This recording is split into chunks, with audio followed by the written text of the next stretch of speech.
Kanghon Kanghon ajoine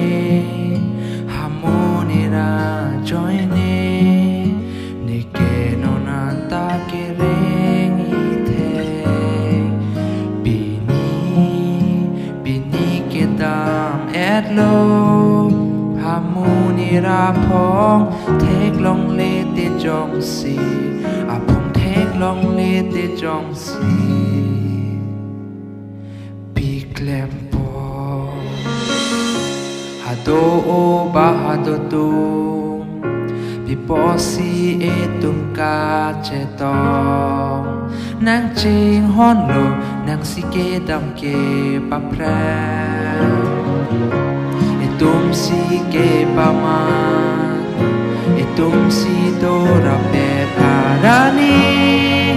Tengne dunglong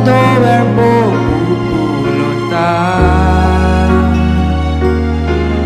Niche ason isi la semitanta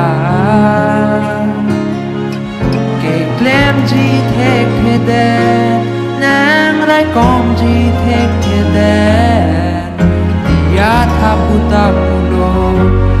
klem ji thek kedam popon Kanghon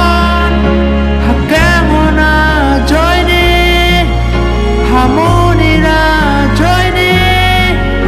nike non anta kereng thek Pini kedam lo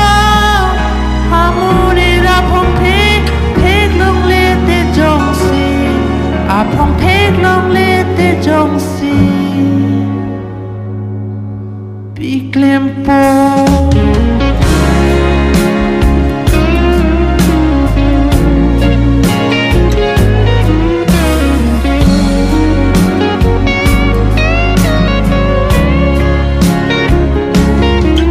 kai dunglong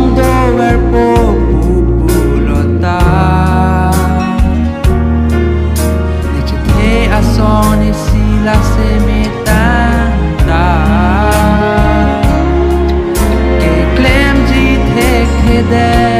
nang rai kom ji thek kedam